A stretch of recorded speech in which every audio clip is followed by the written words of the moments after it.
दूसरों से प्यार करना हम सबको पता होता है और फिर हम चाहते भी हैं कि हमें दूसरा कोई प्यार करे। लेकिन जब खुद की बारी आती है, जब ये बोला जाता है कि खुद से प्यार करो, तो ये बातें बहुत कम लोगों को समझ में आती है कि खुद से प्यार कैसे किया जा सकता है, ये कैसे हो सकता है, उसमें करना क्या होता है। तो आज मैं आपको बताती हूँ कि आप खुद से प्यार कैसे कर सकते हैं और ये करना कितना ज़्यादा ज़रूरी होता है। जो लोग खुद से प्यार करते हैं वो कभी भी जीवन में दुखी नहीं होते हैं, चाहे सिचुएशन कैसा भी क्यों ना आ जाए, वो हर सिचुएशन में सम रहते हैं। मैं संगीता आप सभी भाई बहनों का स्वागत करती हूँ जीवंत जीवन चैनल पे। चलिए जानते हैं कि हम खुद से प्यार कैसे कर सकते हैं। पहला पॉइंट है कि आप खुद से थोड़ी देर बातें करें। जब आप खुद से थोड़ी देर बातें करते हैं तो इससे जो है आपका मन शांत रहता है। आप जिस समय में जो बोलते हैं मन वैसा करने के लिए तैयार रहता है। लेकिन जब आप अपने आप से बातें नहीं करते हैं तो इससे जो है आपका मन हमेशा आपको इधर उधर लेकर भागता रहता है, क्योंकि आप मन के लिए समय नहीं निकालते हैं। जब आप खुद से बातें करते हैं तो इससे आप अपने भीतर जाते हैं। दूसरा है खुद का कंपेयर खुद से करना।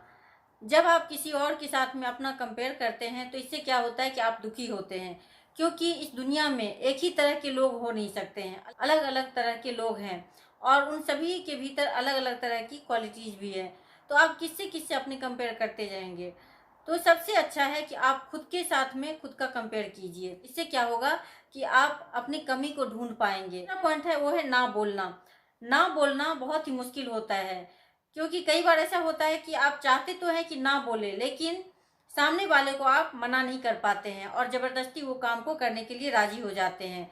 जब आप खुद से प्यार करते हैं तो इससे आपको जहाँ लगता है कि आपको नहीं बोलना है, हमें इस काम के लिए मना करना है, तो आप उस जगह में बहुत ही आसानी से ना बोलते हैं, क्योंकि आप खुद का रिस्पेक्ट करते हैं। जब आप सेल्फ रिस्पेक्ट को समझते हैं तो इससे आपको पता होता है कि आपके लिए काम वो सही है या नहीं है। तो इसीलिए आप बहुत ही आसानी से कहीं भी जहाँ लगता है कि नहीं बोलना चाहिए वहाँ आप नहीं बोल देते हैं। चौथा पॉइंट है वो है कुछ देर अच्छी किताबों को जरूर पढ़ें। जब आप खुद से प्यार करते हैं तो खुद को उन्नत होते हुए देखना चाहते हैं, अपने ऊपर काम करते हैं, अपने ज्ञान में वृद्धि करते हैं, तो ये आपको कहाँ से आएगी, ये तो आपको एक किताब से ही आ सकता है।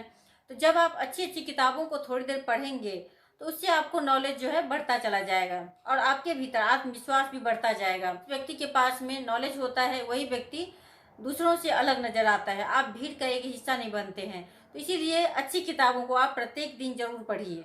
पांचवा पॉइंट है अपना डॉक्टर खुद बनिए। आप अपने शरीर को सबसे बेहतर समझ सकते हैं। डॉक्टर के पास भी जाते हैं तो डॉक्टर को बताना पड़ता है कि आपको ये हो रहा है वो हो रहा है, तभी आपको डॉक्टर जो है इलाज कर सकते हैं। लेकिन आपका जो शरीर है उसे आपसे बेहतर कोई और नहीं जान सकता है। अपने शरीर को स्वस्थ रखने के लिए आपको जो लगता है, आपको जो सूट होता है वो आपको करना चाहिए।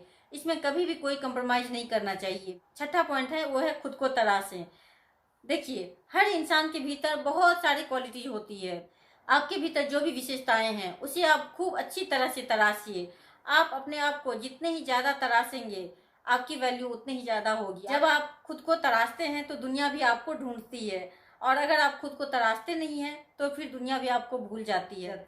इसीलिए खुद को तराशते रहिए। तराशने से क्या होता है कि आपकी जो हुनर है उसमें बहुत ही ज्यादा निखार आती है, और जब आप में निखार आती है तो इससे क्या होता है कि दुनिया को ऐसे ही दिखाई देने लगता है, आपको बताने की जरूरत भी नहीं होती है। सातवां पॉइंट जो आता है वो है खुद की तारीफ करना सीखे। कभी आप बहुत ही अच्छा काम करते हैं या फिर बहुत ही अच्छे से तैयार होते हैं, या फिर कभी कोई ऐसा कोई ड्रेस पहने होते हैं जो कि आपके ऊपर बहुत ही अच्छा लग रहा है, और अब किसी ने अगर तारीफ नहीं की तो आज इससे क्या होता है कि आप बहुत ही दुखी होते हैं, और अगर किसी ने तारीफ कर दी इससे आपको बहुत ही अच्छा लगता है। तो हम दूसरों के भरोसे क्यों रहे, क्यों हम खुद की तारीफ खुद क्यों नहीं करते हैं। ये जरूरी है कि आप खुद की तारीफ खुद ही किया करिए। आठवां पॉइंट है वो है कि खुद को पहले शांत रखिए, खुश रखिए। अक्सर होता क्या है, हम चाहते हैं कि मेरे परिवार में जो लोग हैं हम उनको खुश रखें, बाकी जो दोस्त हैं उनको खुश रखें। ऐसा करते करते क्या होता है कि हम खुश रहना भूल जाते हैं। हमें ये पता ही नहीं होता है कि हम कब दुखी हो गए। दूसरों को खुश रखते रखते हमारा जो है जीवन निकल जाता है। ये तो मुश्किल है कि आप सभी लोगों को खुश कर पाएंगे, शांत रख पाएंगे, ये बहुत ही कठिन होता है। इसलिए जरूरी है कि आप पहले खुद ही खुश रहना सीखिए, खुद को शांत रखना सीखिए। जब आप खुद के ऊपर काम करेंगे, खुद को खुश रखेंगे, खुद को शांत रखेंगे, तभी आप दूसरों के लिए भी कर सकते हैं। अगर आप खुद ही खुश नहीं है, शांत नहीं है, तो दूसरों को आप कैसे खुश रख सकते हैं, कैसे शांत रख सकते हैं। उसके बाद का पॉइंट है खुद का आत्मचिंतन करिए। जब आप चिंता करते हैं किसी भी चीज़ को लेकर, तो इससे क्या होता है कि आपका मन दुखी होता है, आप बहुत ही ज़्यादा नेगेटिव हो जाते हैं। लेकिन जब आप आत्मचिंतन करते हैं तो इससे क्या होता है कि आप अपनी कमी को सुधारते हैं। आपको ऐसा लगता है कि हमारे भीतर जो कमी है उसको मुझे ठीक करना है, उसके लिए हमें क्या करना चाहिए, उसका सॉल्यूशन ढूंढते हैं। 10वां पॉइंट है कि जो पास्ट में हो गया है उसे भूल जाइए। क्या होता है कि हमारे साथ में जो कुछ भी घटनाएं हुई हैं पास्ट में, उन बातों को लेकर हम बैठ जाते हैं, उसे पकड़ लेते हैं। और जब हम किसी बात को जोर से पकड़ते हैं तो इससे क्या होता है कि हम अपने आप को ही भीतर से कमजोर करते चले जाते हैं। तो इसीलिए जो चीज़ हो गया है, जो समय निकल गया है, वो तो आ नहीं सकता है, तो उस बात को छोड़ देना ज़्यादा ज़रूरी है। अभी जो है आपके सामने आज का समय है, आने वाला फ्यूचर है। जब आप आज के समय को बहुत ही अच्छा कर लेंगे तभी आपका फ्यूचर भी अच्छा होगा। अब पास्ट में जाकर क्या होगा, उससे तो कुछ होना नहीं है, अपने समय की बर्बादी है। आप अगर वर्तमान को अच्छा बना लेंगे तो आपका फ्यूचर अपने आप ही बहुत ही अच्छा हो जाएगा। इसलिए आप भी खुद से प्यार करिए। धन्यवाद।